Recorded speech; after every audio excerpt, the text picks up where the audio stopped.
Hello friends, அஸ்ஸலாமு அலைக்கும். எல்லாரும் எப்படி இருக்கீங்க? நானும் பேசுறீங்க நல்லா இருக்கேன். இன்னைக்கு த்ரெட் நம்ம பின்னாடி நாட் கட் வரும் இல்லைங்களா, அதுக்கு எப்படி பண்ணணுன்றது சொல்கிறேன். இந்த மாதிரி ஒரு கிளாத் எடுத்துட்டு அதில் இந்த மாதிரி ஒரு மொத்தமான த்ரெட்டு வச்சுக்கோங்க. அந்த இடத்துல லைட்டாக சைடில் அடிச்சுட்டு அதுக்கப்புறமா நீங்கள் நேராக அடிக்க ஆரம்பிங்க.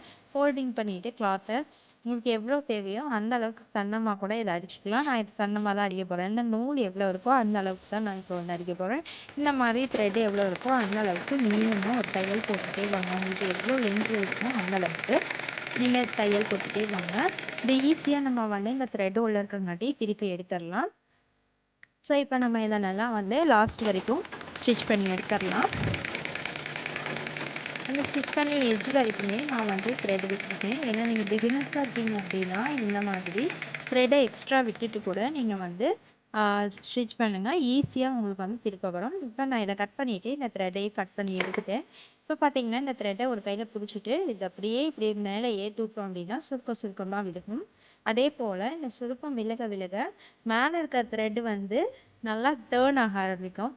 அந்த மேலே பேஜில் லைட்டாக நீங்கள் திருப்பி விட்டிங்கன்னா நல்லா டேர்ன் ஆகும். அதை டேர்ன் பண்ணி விட்டீங்கன்னா அந்த த்ரெட்டு உள்ளே போயிட்டு உங்களுக்கு இந்த நல்ல பக்கம் வெளிப்பக்கமாக வரும். ஸோ இந்த மாதிரி நீங்கள் த்ரெட்டு இருக்குது பாருங்கள், இந்த த்ரெட்டு கிட்டால நல்லா இழுத்து விடுங்க. பாருங்கள், இந்த இடத்துலேருந்து நான் இழுத்துடுவேன். இந்த மாதிரி சுருக்கமாக விழுகும். சுருக்கத்தை மெல்லமாக எடுத்து விட்டே இந்த லாஸ்ட்டாக இருக்கிற த்ரெட்டு கிட்ட நீங்கள் கொஞ்சம் கொஞ்சமாக உள்ளே இழுத்துட்டீங்கன்னா அது அப்படியே டேர்ன் ஆகி உங்களுக்கு ஈஸியாக கிடைக்கும். இப்போ இந்த இடத்துல பாருங்கள், இங்கே தான் நம்ம த்ரெட்டை வச்சுருக்கோம். இதை அப்படியே இழுத்து விடுங்க. மொல்லமாக இழுக்க உங்களுக்கு அந்த கெட்ட பக்கம் போய் நல்ல பக்கத்தில் அப்படியே டேர்ன் ஆகி வரும். பாருங்கள், இந்த இடத்துல இப்படி நல்லா இழுத்து விடுங்க. இப்போ பாருங்கள், நீட்டாக உங்களுக்கு டேர்ன் ஆகி திரும்புது. லைட்டாக இந்த ஃபஸ்ட்டு எடுத்தோன்னே டேர்ன் இந்த இடத்துல எங்கே இருக்குதோ அதை மட்டும் பார்த்து இழுத்துட்டிங்கன்னா போதும். ஈஸியாக நீங்கள் டேர்ன் பண்ணிக்கலாம். இதுக்காக மார்க்கெட்டில் கூட உங்களுக்கு டேர்ன் பண்ணுறக்கு ஒரு நீடில் விற்கிது. அதை கூட நீங்கள் வாங்கிக்கலாம். அப்படி இல்லைன்னா இந்த மெத்தடில் ஈஸியாக நீங்கள் டேர்ன் பண்ணிக்கலாம். இப்போ பாருங்கள், ஈஸியாக வருது. இது ஃபுல்லாகவே நம்ம இப்படி இழுத்தோம்னா மெல்லமாக இழுத்தோம் அப்படின்னாக்கா அந்த கிளாத் டேர்ன் ஆகி நீட்டான ஒரு ஃபினிஷிங்லாம் நம்மளுக்கு கிடச்சிடும். ஸோ இங்கே பாருங்கள், நான் இப்போ இழுக்க இந்த மாதிரி டேர்ன் ஆகி வருது. இது ஃபுல்லாகவே நம்ம டேர்ன் பண்ணிட்டோம்னா இந்த மாதிரி சன்னமான ஒரு நம்மளுக்கு ஒரு நாட் கிடச்சிடும்.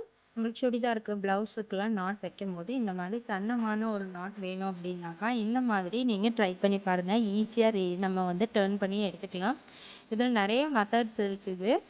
அதில் பார்த்திங்கன்னா நம்ம நீடில் வச்சு கூட உள்ளே விட்டு எடுக்கலாம். இந்த மெத்தட் ரொம்பவே ஈஸியான மெத்தட். ஸோ இங்கே பாருங்கள், ரொம்பவே தின்னான ஒரு நம்மளுக்கு நாட் கிடைக்கும். ஸோ இந்த மெத்தடை நீங்கள் ட்ரை பண்ணி பாருங்கள். இந்த சேனல் சப்ஸ்கிரைப் பண்ணாதுங்க, சப்ஸ்கிரைப் பண்ணிக்கிங்க. கூட பக்கத்தில் இருக்க பெல் ஐக்கானை கிளிக் பண்ணிக்கிங்க. தேங்க்ஸ் ஃபார் வாட்சிங்.